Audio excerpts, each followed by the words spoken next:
Welcome to my homestead, y'all. I'm your host, Jenny Velicky, also known as the Funky Farm Girl. I'm working to create a home with a little farm, a little faith, a lot of food, and a bit of funky. I'm learning all about growing and preserving our food supply, raising chickens and children, and becoming more self-sufficient while leaning hard on Jesus. And I want to take you along for the ride. So grab yourself a cup of something wonderful and let's visit a while.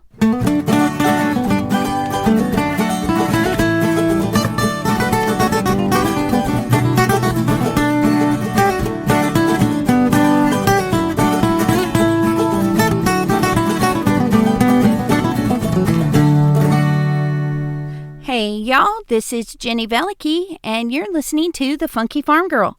This is episode 41, Chicken 101, Making Money. So we've talked all about what you need on the farm to have chickens, what you need to raise the chicks, what you need to think about for hens and roosters, and this week we're going to talk about the money. But before we do that, let's find out what's happening on the homestead. This week, we are all about winter sowing. We are starting to gear up for the garden, and the way we do that is through a method we call winter sowing, where we create little mini greenhouses out of plastic jugs that we save throughout the winter. Next week, I'm going to devote an entire podcast to the winter sowing method and explain what it is and how we do it. But this is something that no matter where you live, you can do this starting now and get a jump on your seeds starting for the spring. So be sure to tune in next week to find out more about how winter sowing works and whether or not it might be right for you. And in the meantime, save up some plastic jugs and join us next week to find out how to use them to make greenhouses for your seeds. All right, so last week we talked about hens and roosters in episode 40. In episode 39, we talked about baby chicks, and in episode 38, we talked about what you need. And this week, episode 41, we're rounding out the series with making money. I know that in my house, the big question was, these chickens sound like a lot of fun. What are they going to cost me? My goal is not really to make money off my chickens. My goal is more to break even with my chickens. And really, we have decided that the enjoyment of them is part of the benefit that we get. And so it's not something that we strive super hard to do, but it is something that's easily done if you have the right mindset about it and you go about it in the right way. So I'm going to talk to you this week about different things that you can do to get a return back on your birds. And I'm going to start with some of the most difficult things you can do all the way down to some of the easiest things you can do. And from that, we will learn different ways that we can benefit from our flock.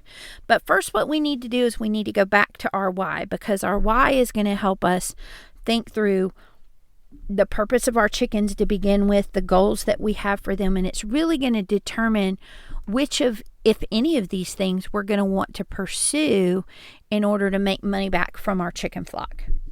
So go back and review. Are these pets? Are these production birds? If they're pets, maybe they're just there to make you happy and you really don't care anything about making money from them. If they're production birds, what is it that you're trying to produce for your family's good? What part of the chicken process are you most interested in and are willing to invest more time and energy into mastering so that you can turn a profit on your flock? So all those things are going to help us to figure out what we can do to make some money.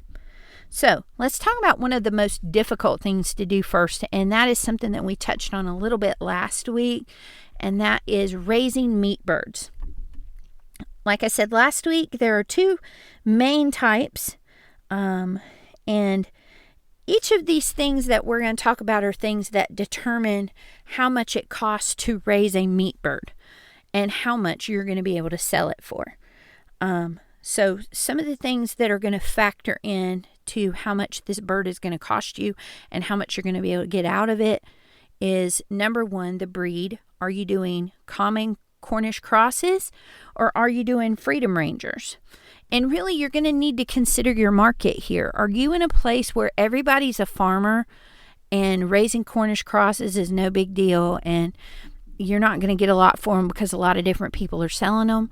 Are you in an upscale area where people eat a lot of Whole Foods and go to lots of farm-to-table restaurants, and something like a heritage breed chicken is going to demand a higher dollar amount?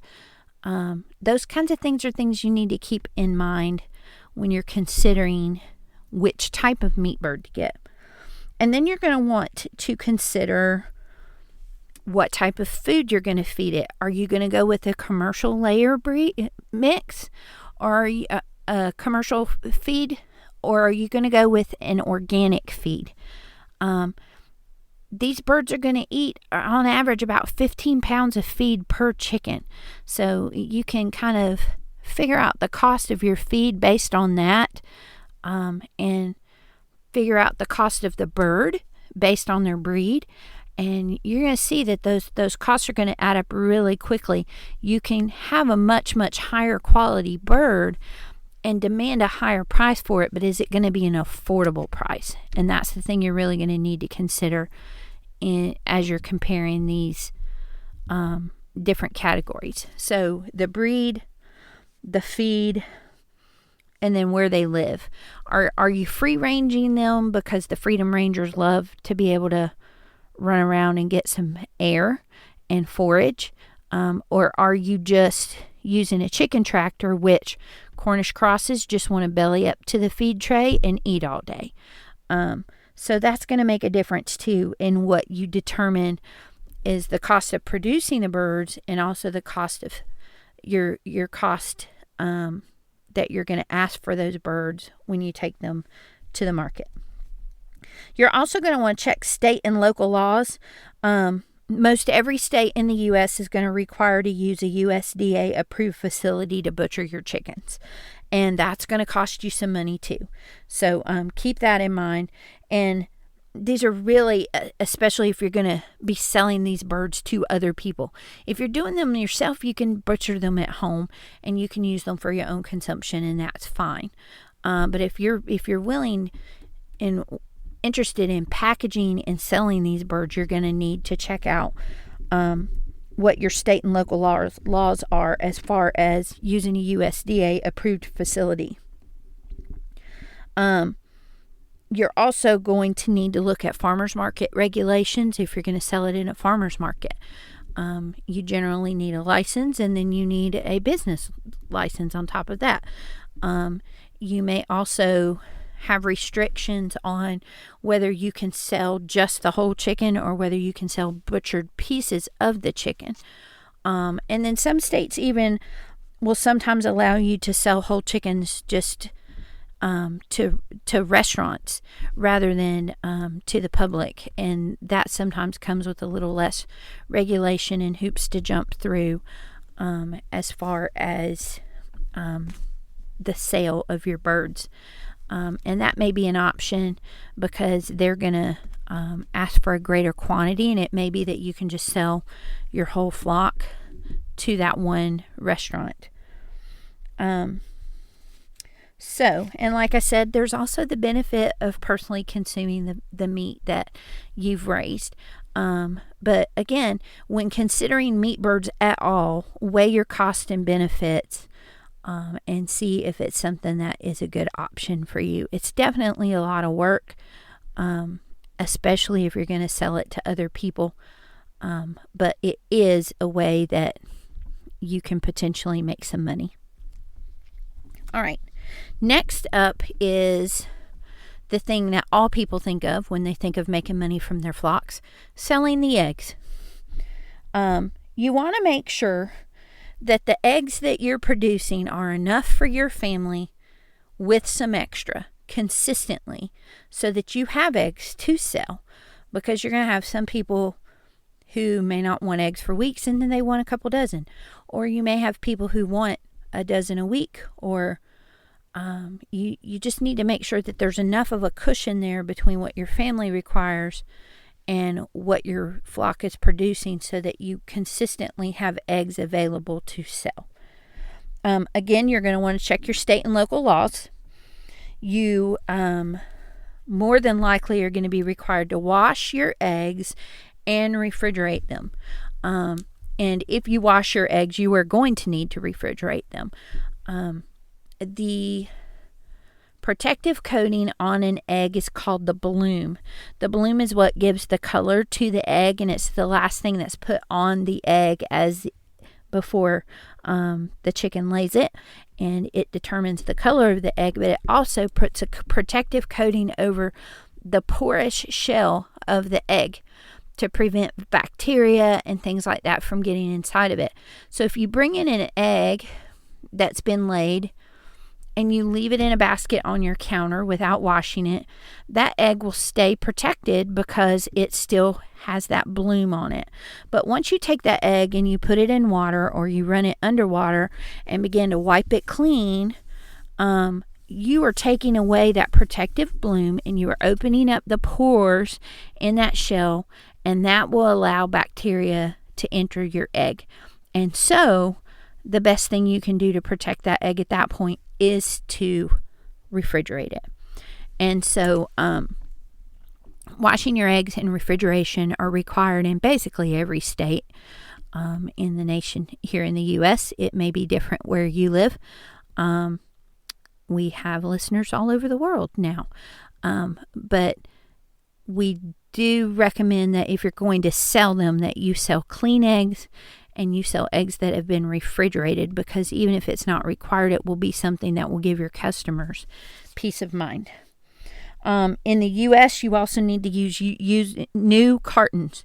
You don't need to reuse a carton that you got from the grocery store that has somebody else's name on it. That's a no-no too. Make sure that you use a new carton.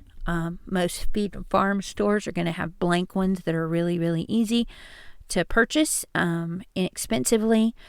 There are even companies who make labels or ink stamps that you can stamp either on the egg itself, sort of like if you think of the little stamp on the Eggland's Best Eggs has the little EB with the circle around it.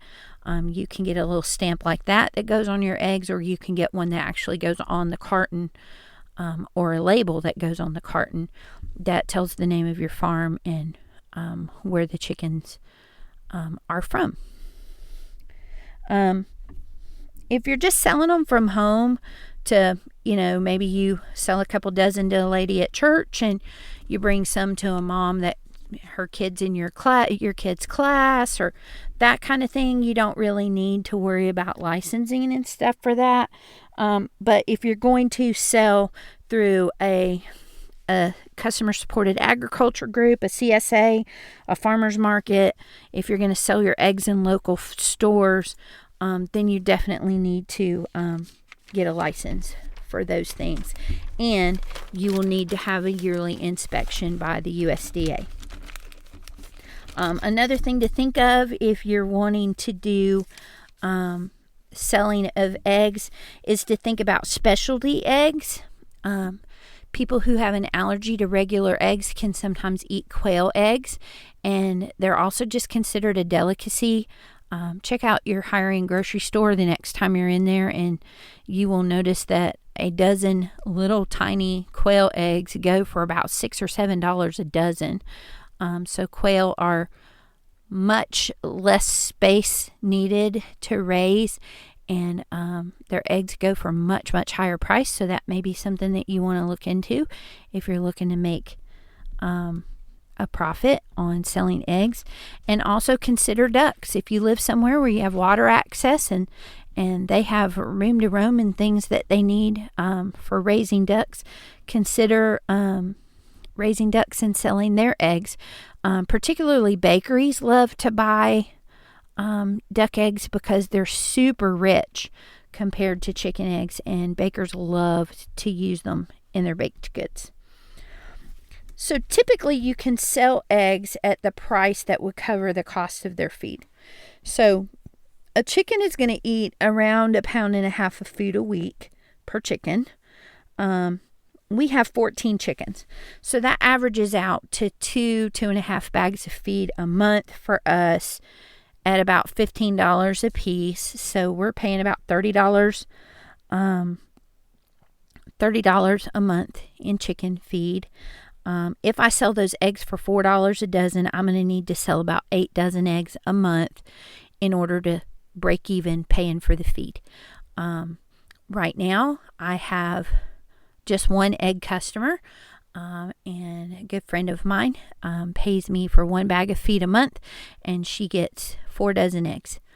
I bring them to her throughout the month as I see her, and it's a great deal for me because she pays up front and I have the money I need to buy the feed, and she gets her eggs instead of having to go and buy them at the specialty food store to get the nicer quality eggs that her family likes to eat. So eggs can be semi-profitable, but the most reasonable expectation is that you will make enough money to pay back your feed cost. And really, if you want to make a profit, you're going to have a significant number of chickens. And most of you who are listening are urban homesteaders who are on smaller properties or in HOAs and neighborhoods and things like that. And so that's not really going to be an option for you. So for the typical backyard farm chicken farmer in a neighborhood, really your goal should be to break even on your feed cost. So the next thing that we can do to make a little money is if we hatch some chicks to sell. So first of all, obviously that requires a rooster. So if you don't have a rooster, you're going to need to buy hatching eggs, which we'll talk about next. But you're also going to require an incubator unless you're just really good with working with a broody chicken mama that's going to raise these chicks for you. You're going to have a higher success rate with the incubator, and you're going to have a little bit less hands-on to do if you use an incubator. So if you live in an urban area and you aren't allowed to have a rooster, you can definitely buy hatching eggs. But that's going to add to your cost when it comes time to sell the chicks. If you have eggs of your own that you can use and hatch in an incubator, and you have those eggs because you have a rooster, then that cuts out one of your costs when it comes to selling chicks. I would recommend a breed like Black Copper Marans for their dark eggs, or Americana Easter eggers for their pretty blue and green eggs. Or you might want to try the Polish chickens that we talked about a couple weeks ago with their funky hairdo feathers on top of their head, or the Silkies and Frizzles with the Bantam chickens. All those are going to be highly desirable, and they're going to fetch more money than a typical chicken would, like a Isa Brown or a White Leghorn. So you're going to need a rooster and you're going to need an incubator. Typical chicks, like the ones that I said were good for backyard flocks, things like Rhode Island Reds and the White Leghorns, the Isa Browns, the Golden Comets, those kinds of birds, Plymouth Rocks, they're going to go for $3 to $5 a piece. You're really not going to go much higher than that with those types of birds. But if you do the Marans and the Silkies and the Polish and the Americana Easter egger type birds that are more for looks or for egg color, you can go as high as $20 for those. And it really depends on the breed, how easily they are attainable, and how beautiful and desirable those birds are. or how beautiful and desirable their eggs are. So you can put ads on Facebook as long as you mention it in a way that does not sell like selling. You are not allowed to sell animals on Facebook, but there are ways that you can word it and present it in such a way in different groups to where there are animals up for discussion or available or things like that. Just be sure that the groups that you're in, that you would be posting that on, like backyard chicken groups and things like that. A lot of them will have rules and regulations about how you may and may not post about animals that are available, so be sure to read those and make sure you're following the group guidelines for the group you're in.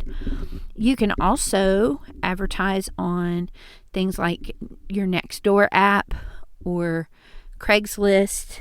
You can advertise at a local feed store, all kinds of different ways like that.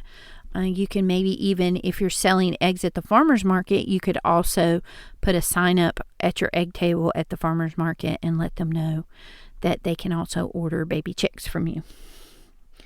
The biggest tip I can give you is to pre-sell your chicks before you hatch them. I know they say not to count your chickens before they hatch, but in this case, it's a good idea. I would leave you a buffer, for example, because you're not going to have 100% fertility in all your eggs, and you're not going to have 100% success rate in all your eggs. You're going to have roughly 60 to 75%, I would guess. So maybe as high as 80%.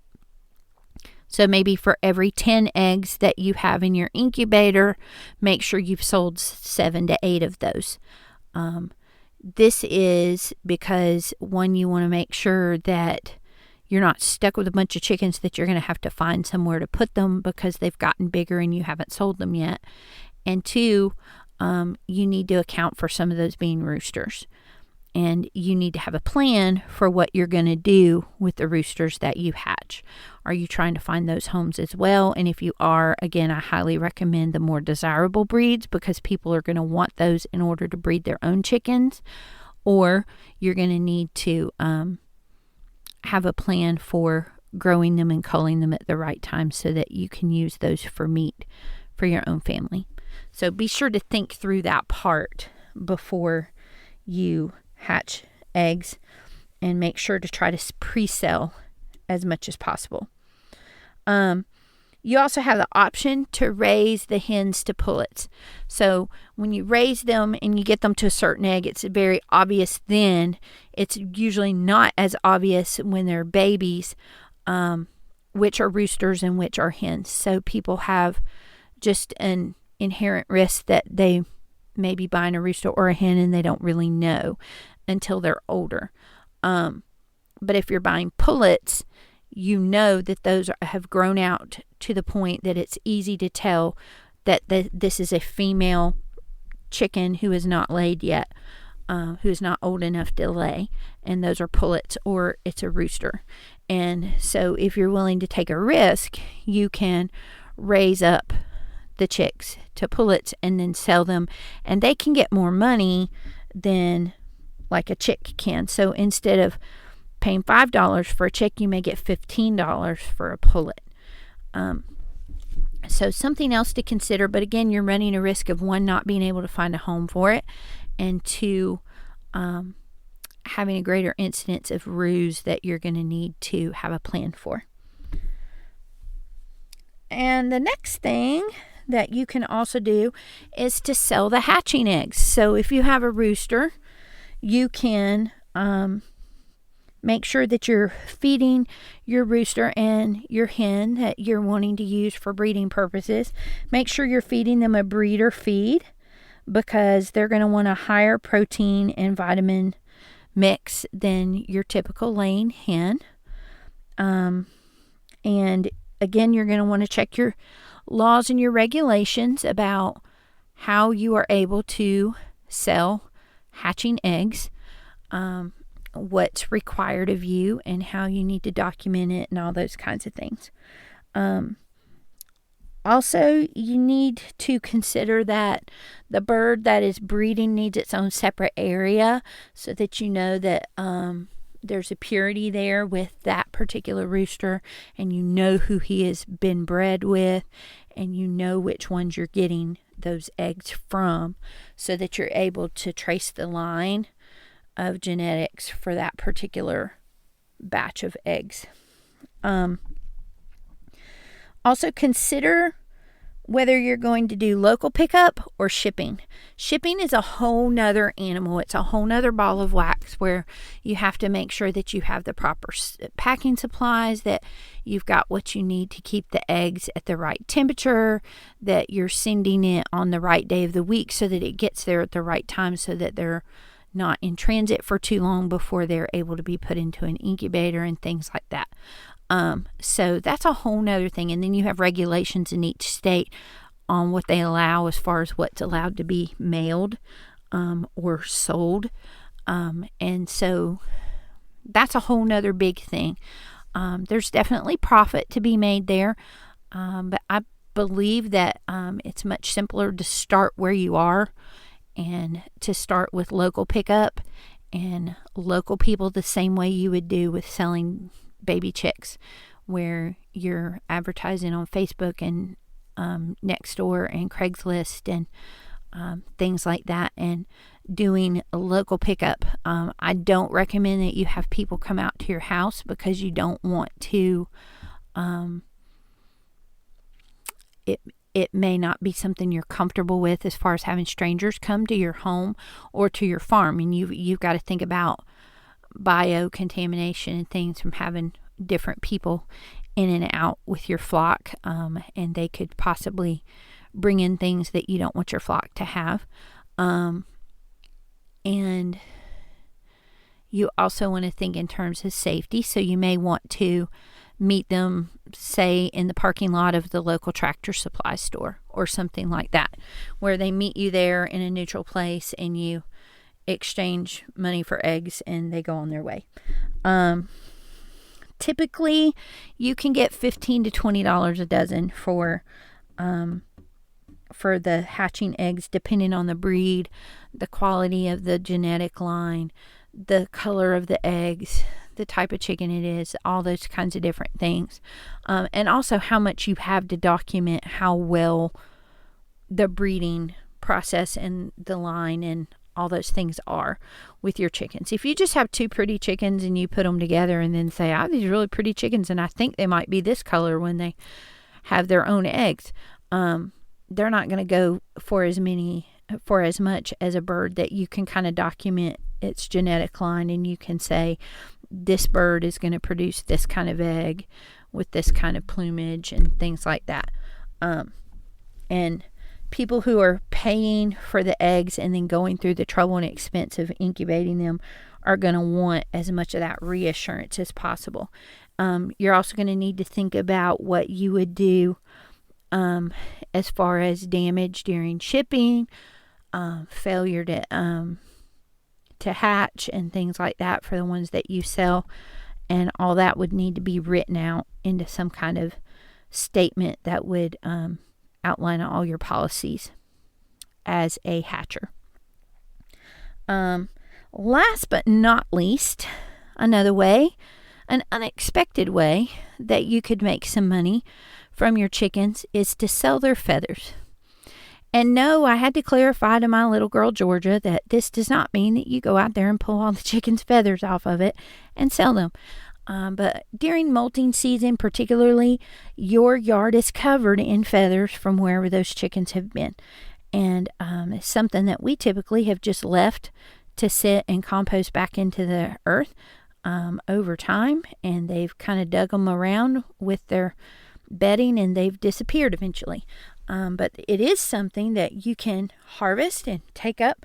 And there are things that you can do to clean and dry them and then sell them to people who use them for crafts or creations, that maybe they make jewelry or home decor or dream weavers or any number of things where they would need feathers to do that, and the fact that they have natural feathers from a flock, and even if you know like the specific type of bird that they come from, some of the beautiful patterns in some of the different chickens would maybe bring more money than others.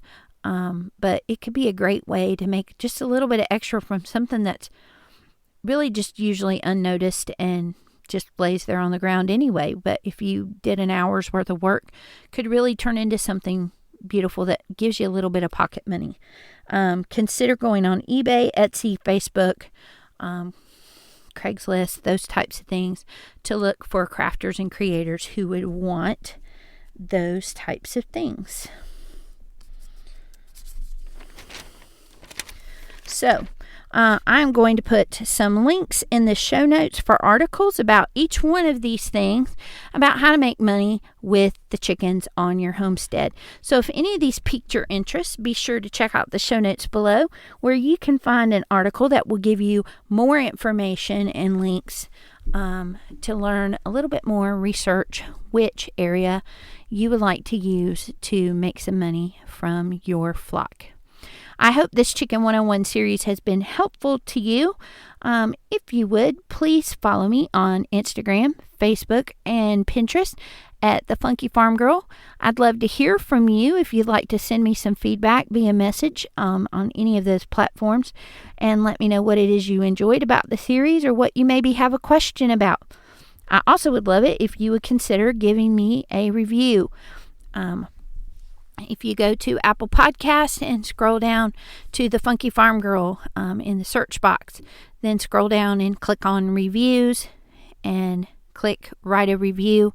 I would love it if you could give me a 5-star review and leave a little bit of feedback about how you're enjoying the podcast. Every review puts me in front of more eyes, which gets me into more ears. So I appreciate every review that you can give me about The Funky Farm Girl. Thanks for joining me this week. Next week, we will talk about winter sowing and how we can use that to begin our gardens for next year. See you then.